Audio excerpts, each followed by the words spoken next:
Welcome back दोस्तों। चलिए आज के लेक्चर में हम देखेंगे कि इंटरनल स्ट्रक्चर ऑफ अर्थ कैसा होता है। ये पढ़ेंगे बैठ के आराम से अपने अपने घर, और ऑब्वियसली आपके साथ रहेंगे आपके अपने अविनाश सर। तो देर किस बात की, फटाफट शुरू करने जा रहे हैं हम आज का लेक्चर। ये लेक्चर शुरू करने से पहले थोड़ा सा ये कैमरे का विंडो छोटा कर देता हूँ। ये कल का थैंक यू गाइज वाला स्लाइड है। हाँ, कल के लेक्चर में हमने क्या देखा था कि इंजीनियरिंग जियोलॉजी क्या होता है, फिर उसके बाद उस इंजीनियरिंग जियोलॉजी का एक सिविल इंजीनियर के लाइफ में क्या योगदान है, या फिर सिविल इंजीनियरिंग के जो डिफरेंट फील्ड है उसमें जियोलॉजी का कैसे उपयोग किया जा सकता है।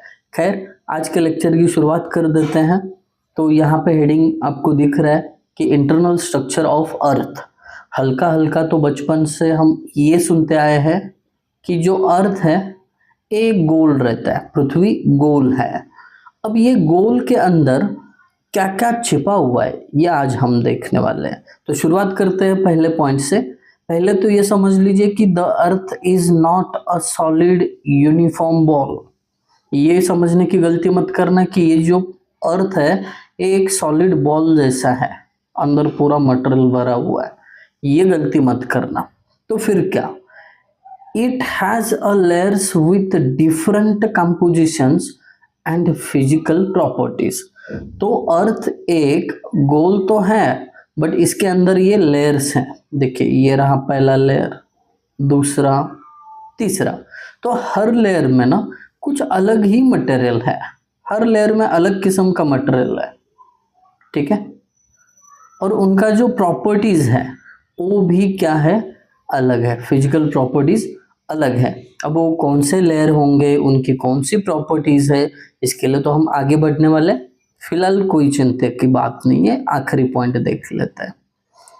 Understanding the earth interior helps us understand earthquake, volcanic activity and rock formation. आप पूछोगे कि सर ये जो अर्थ का इंटरनल स्ट्रक्चर है समझ के हमें क्या फायदा है। तो ये तीसरे पॉइंट में बताते हैं कि अर्थक्वेक के बारे में आप अच्छे तरीके से जान सकते हो। दूसरी चीज, वोल्केनिक जो एक्टिविटीज होती है, लावा बाहर आता है, वो चीज के बारे में अच्छे से समझ सकते हो। और तीसरी चीज, रॉक फॉर्मेशन। ये रॉक फॉर्मेशन कैसे होता है ये भी समझने के लिए अर्थ का इंटरनल स्ट्रक्चर समझना बेहद जरूरी है। मुझे लगता है हमें अगली स्लाइड पे बढ़ना चाहिए। तो दोस्तों यहाँ पे हमें देखने मिलेगा एक टेबुलर फॉर्म में अर्थ का इंटरनल स्ट्रक्चर, ठीक है। पहले तो ये पार्ट क्रस्ट रहता है, जो यहाँ पे डायग्राम में भी दिखेगा, आपको एक 3D डायग्राम दिखाया गया है, इसमें देख सकते हैं आप। तो पहला पार्ट क्रस्ट है, उसका जो डेप्थ है 0 से लेकर 70 किलोमीटर तक रहता है। जैसे कि प्रीवियस स्लाइड पे हमने बोला था कि जो अर्थ है वो लेयर में डिस्ट्रीब्यूट हुई है। तो पहला लेयर मानो क्रस्ट का है, थिकनेस उसकी 0 से लेकर 70 किलोमीटर तक। और इस क्रस्ट में भाई साहब ये बड़ी इंपॉर्टेंट चीज है कि क्रस्ट में कौन सा मटेरियल होता है, तो आपको पता होना चाहिए, ग्रेनाइट, बसाल्ट। और इसकी स्टेट रहती है सॉलिड। जैसे कि लिक्विड, सॉलिड और गैसियस, 3 स्टेट है ना किसी भी मैटर के। तो ये ग्रेनाइट और बसाल्ट जो है सॉलिड स्टेट में रहते हैं, इतनी सिंपल बात है। अब हम बढ़ते हैं सेकेंड लेयर पे, अपर मेंटल, ठीक है। अब इस अपर मेंटल की बात करें तो ये 70 से लेकर 400 किलोमीटर डेप्थ तक, मतलब क्रस्ट की तुलना में इस अपर मेंटल की थिकनेस ज्यादा है, बरोबर। और इस अपर मेंटल में कौन से कंपाउंड रहते हैं या कंपोजिशन क्या है, तो सिलिकेट्स रहते हैं, है ना, सिलिकेट्स रहते हैं। और वो सेमी प्लास्टिक नहीं तो रिजिड, ये 2 स्टेट में रहता है, दैट्स इट। फिर उसके बाद वाला जो लेयर है, उसके बाद वाला लेयर है लोअर मेंटल। अब लोअर मेंटल की थिकनेस है 400 से लेके 2900 किलोमीटर तक। अब इसका पार्ट क्या है, सिलिकेट्स है, फेरस और मैग्नीशियम के, ठीक है। और इनका स्टेट सॉलिड स्टेट है, दैट्स इट। ये चीजें बड़ी अच्छी तरीके से याद रखनी होगी, कौन से लेयर में कौन सा कंपोनेंट है और उसकी स्टेट क्या है, ये सीधा आपको ध्यान में रखना है, ज़्यादा कुछ टेंशन लेने की ज़रूरत नहीं है। कभी कभार अगर गवर्नमेंट एग्जाम में पूछा गया कि क्रस्ट का डेप्थ कितना होता है, उसमें क्या कंपोनेंट होता है और स्टेट क्या होती है उसकी, तो आपको आना चाहिए, या फिर अपने 3 मार्क्स के लिए यूनिवर्सिटी एग्जाम में पूछा तो भी आना चाहिए। ओके, अब हम पहुंच गए हैं लोअर मेंटल के बाद आउटर कोर पे। अब आउटर कोर की बात करें ना, तो ये 2900 से लेके 5150 इतनी डेप्थ तक रहता है। और इनका जो मटेरियल है आयरन और निकल रहता है, स्टेट रहती है उसकी लिक्विड। अब आपके लिए ना इससे भी बेहतर 3D डायग्राम आपको नेट पे मिल सकती है। मुझे जो मिला घाई में, मैंने पीपीटी बनाते वक्त इसको यहाँ पे प्लेस किया है, बट इसके ना ये जो पार्ट है मुझे डाउटफुल क्या लगता है, इसके जो डिस्टेंसेस दिखा है ना, ये कहाँ शुरू कहाँ ख़त्म ये समझने में थोड़ी दिक्कत हो रही होगी। इसके लिए मैं आपको सजेस्ट करूँगा कि इसका 3D डायग्राम जो है आप नेट पे जाके एक बार देख लेना, ठीक है। अब आउटर कोर की हमने बात की, जिसका डेप्थ भी देखा, कंपोनेंट क्या है और कौन सी स्टेट में ये भी देखा। अब आखिरी पार्ट है इनर कोर। मेरे दोस्त, ये जो इनर कोर है यहाँ पे इसका जो थिकनेस है 5150 से लेके जो अर्थ का सेंटर है 6371 किलोमीटर, वहां तक इतना डेप्थ रहता है। मटेरियल अगेन सेम आयरन और निकल रहता है, बट ये सॉलिड फॉर्म में है। ये बात समझ में, सॉलिड फॉर्म में रहता है। वही आयरन और निकल आउटर कोर में जाता है ना, तो वो लिक्विड होता है। इस चीज को अच्छी तरीके से दिमाग में बिठा दो, ठीक है। खुश, इस तरीके से हमने ये इंटरनल स्ट्रक्चर ऑफ अर्थ का ओवरव्यू तो लिया। अब हर एक लेयर को थोड़ा सा डिटेल में जानने वाले हैं। रेडियो, कंटाला बिल्कुल नहीं करना है, आपको बोर नहीं होगा, इसकी गारंटी मैं दे रहा हूँ। आपको अच्छा लगे, आपका एक्सप्लेनेशन लगे, इस तरीके से लोकल लैंग्वेज में ही समझाऊंगा। आगे बढ़ते हैं। तो दोस्तों, हम इंटरनल स्ट्रक्चर ऑफ अर्थ का पहला जो लेयर है क्रस्ट, इसकी बात करेंगे अभी। जो हमने कहा था कि अर्थ गोल होती है, उसके कुछ लेयर होते हैं, तो उसमें पहला जो लेयर है क्रस्ट है, उसकी बात करेंगे। देखिए, क्रस्ट जो है outer most and thinnest layer of the earth, मतलब जो अर्थ की बात कर रहे हैं उसका सबसे बाहरी अगर कोई लेयर है तो वो क्रस्ट है, और सबसे पतला भी यही है, क्योंकि हमने देखा था लास्ट स्लाइड में इसका जो डेप्थ है 0 से लेकर 70 किलोमीटर तक था। आई बात समझ में। अब क्रस्ट के होते हैं 2 टाइप। सबसे पहला कॉन्टिनेंटल क्रस्ट और दूसरा ओशियनिक क्रस्ट। अब कॉन्टिनेंटल मतलब जो जमीनी अर्थ का जो आउटर लेयर है वो क्रस्ट, और ओशियनिक मतलब समुद्री तल पे अर्थ का जो बाहरी आउटर मोस्ट लेयर है उसको ओशियनिक क्रस्ट बोलते हैं। अब डिफरेंस थोड़ा थोड़ा है इसमें, क्या है देख लेते हैं। देखिए, कॉन्टिनेंटल क्रस्ट की बात करो तो थिकनेस 30 से लेकर 70 किलोमीटर तक है, और ये मोस्टली ग्रेनाइट से बना रहता है। जो कंपोजिशन है सिलिका और एल्यूमिनिया का, ठीक है। ये सिलिका का C और एल्यूमिनियम का L, यानी Cl ऐसा हो गया, ठीक है। Cl कंपोजिशन है। ये थोड़ा डेंसिटी इसका कम रहता है, जो नियर अबाउट 2.7 ग्राम पर सेंटीमीटर स्क्वायर रहता है। इसका डेंसिटी कितना रहता है 2.7 ग्राम पर सेंटीमीटर क्यूब। एक्चुअली यहाँ पे आपको माइनस दिख रहा होगा, लेकिन वो माइनस नहीं है। थोड़ा जूम आउट करेंगे ना तो ये नियर अबाउट है, ऐसा समझ में आएगा ये चीज़, ठीक है। गुड। अभी इसके बाद ये तो हमने देखा कि कौन सी चीज़ का बना हुआ है ना। कॉन्टिनेंटल क्रस्ट थिकनेस 30 से 70 ग्रेनाइट से बना है। सिलिका और एल्यूमिनियम, सिलिका और एल्यूमिनियम दोनों का कंपोजिशन है। डेंसिटी लेस रहता है as compare to oceanic crust. कितना पूछा तो 2.7 ग्राम पर सेंटीमीटर क्यूब। अब ओशनिक क्रस्ट के ऊपर आते हैं। इसका जो थिकनेस है 5 से लेकर 10 किलोमीटर तक। तो कॉन्टिनेंटल का तो थोड़ा ज़्यादा थिकनेस है, इसका कम है, ठीक है। ओशनिक क्रस्ट बना रहता है बसाल्ट से, जो कॉम्पोजिशन है सिलिका और मैग्नीशियम का, जिसको सीमा बोल सकते हैं। देखिए, ये सीमा कहाँ पे जाके बैठी है, समुद्री तल पे, ओशनिक क्रस्ट है ना। सी फॉर सिलिका, मा फॉर मैग्नीशियम। ये ज़्यादा डेंस रहता है और इसकी डेंसिटी नियर अबाउट 3 ग्राम पर सेंटीमीटर क्यूब, ठीक है। ये दोनों क्रस्ट के बारे में हमने जान लिया। अब टेम्परेचर की बात करें तो ये नियर अबाउट 400 डिग्री सेल्सियस रहता है क्रस्ट का टेम्परेचर।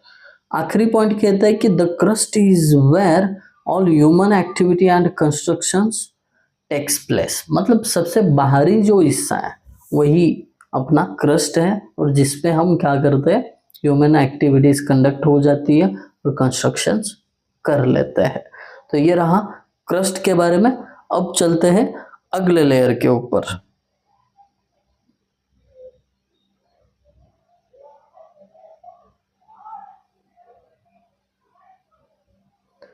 अगला लेयर है मेंटल। तो ये जो मेंटल है सेकेंड लेयर रहा, ठीक है। एक मिनट वापस चला गया था, इसको वापस लाया। ये जो द मेंटल है ये lies below the crust extending to a depth about 2900 kilometre. तो ये 2900 किलोमीटर तक क्या हो जाता है, एक्सटेंड हो जाता है। इसमें अपर और लोअर दोनों को मिला के बता दिया है, ठीक है। अब ये अगेन डिवाइड होता है दो पार्ट में, अपर और लोअर मेंटल। थोड़ा सा डिफरेंस है, क्या है देखते हैं।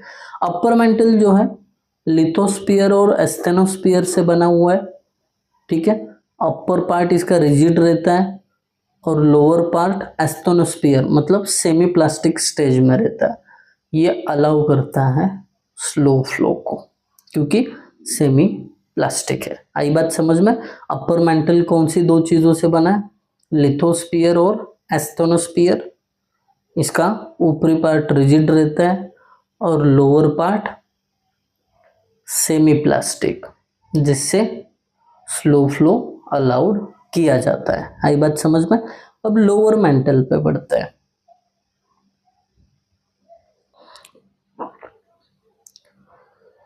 तो लोअर मेंटल की बात करें तो सॉलिड बट एक्सट्रीमली हॉट। जो लोअर मेंटल रहता है ना, सॉलिड स्टेट में रहता है बट एक्सट्रीमली हॉट, जिसका temperature near about 3000 degree Celsius रहता है। याद रखिए इस नंबर को। Made of silicate minerals rich in iron and magnesium. किसका बना है, सिलिकेट मिनरल्स, जिसमें ज्यादा मात्रा किसकी रहती है, आयरन और मैग्नीशियम की। है बात समझ में। Last point, the mantle convects heat slowly driving plate tectonic movement, ठीक है। जो मेंटल है वो कन्वेक्ट करता है हीट को स्लोली। अब ये हीट कन्वेक्शन में क्या हो जाता है, जो प्लेट टेक्टोनिक मूवमेंट है वो टेक्स प्लेस होती है।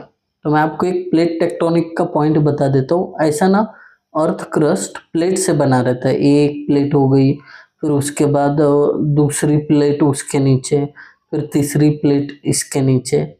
तो ये जो हीट कन्वेक्शन है इसके कारण इन प्लेट का मूवमेंट, ये पहली प्लेट राइट में जा रही है तो दूसरी लेफ्ट में, तीसरी राइट में, उसके नीचे एक आध रहेगी तो वो राइट में, या फिर पांचवी रहेगी तो वो भी लेफ्ट में। ऐसा कुछ प्लेट का जो मूवमेंट है ये किसकी वजह से होता है, तो ये याद रखना, जो कन्वेक्शन ऑफ हीट है उसके कारण। आई बात समझ में।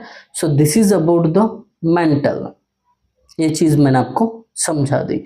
अब आगे बढ़ते हैं नेक्स्ट पॉइंट पे, जो है कोर।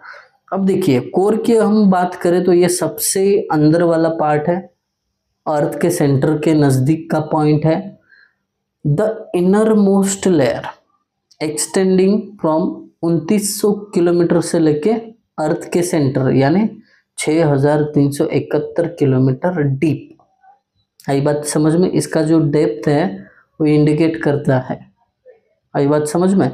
अब ये अगेन दो पार्ट में डिवाइड होता है कोर, जैसे कि हमने पिक्चर में देखा था पहली स्लाइड पे कि आउटर कोर और इनर कोर दो पार्ट होते हैं इसके।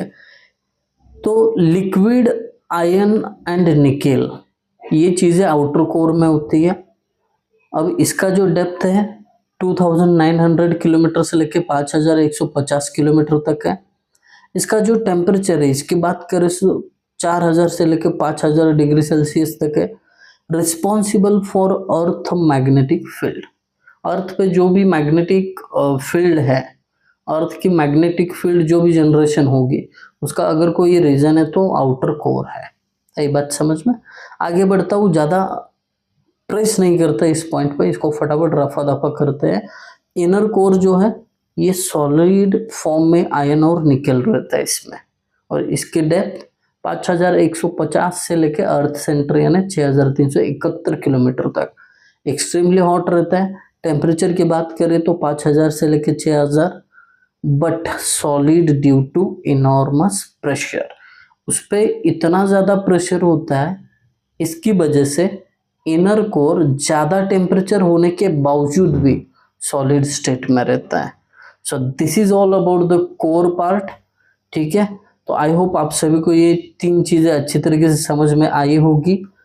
अब ये समझने के बाद एक आखिरी पॉइंट फॉर जनरल नॉलेज बता देता हूँ कि जो भी अर्थ के लेयर हमने देखे उसमें एक डिसकंटिन्यूटी रहती है। जो पहली डिसकंटिन्यूटी है उसको मोरोविसिक डिसकंटिन्यूटी बोलते हैं। अब ये कहाँ पे है ये देख लीजिए, boundary between crust and mental, इसको हम मोरोविसिक डिसकंटिन्यूटी बोलते हैं, जहाँ पे सिस्मिक वेव्स का वेलोसिटी बढ़ जाता है। शायद वहाँ पे थोड़ा सा गैप वगैरह रहेगा या मटेरियल रहेगा, मीडियम रहेगा, उसके कारण वेव वेलोसिटी जो है बढ़ती है। ये पहली डिसकंटिन्यूटी। दूसरी है गुटेनबर्ग डिसकंटिन्यूटी। अब ये जो बाउंड्री है मेंटल और आउटर कोर के बीच है 2900 किलोमीटर पे। ओके, इसमें सिस्मिक वेव्स स्टॉप हो जाते हैं क्योंकि यहाँ पे लिक्विड रहता है जिसके थ्रू सिस्मिक वेव्स पास नहीं होते हैं। और तीसरा जो डिसकंटिन्यूटी है इसे लेमन डिसकंटिन्यूटी बोलते हैं, जो बाउंड्री है आउटर कोर और इनर कोर के बीच के। थोड़ा सा फास्ट पढ़ा रहा हूँ क्योंकि ये स्लाइड वाला मामला है, तो ज़्यादा देर खींचूंगा तो प्रॉब्लम हो जाएगा, बच्चे टिक नहीं पाएंगे एंड तक, है ना।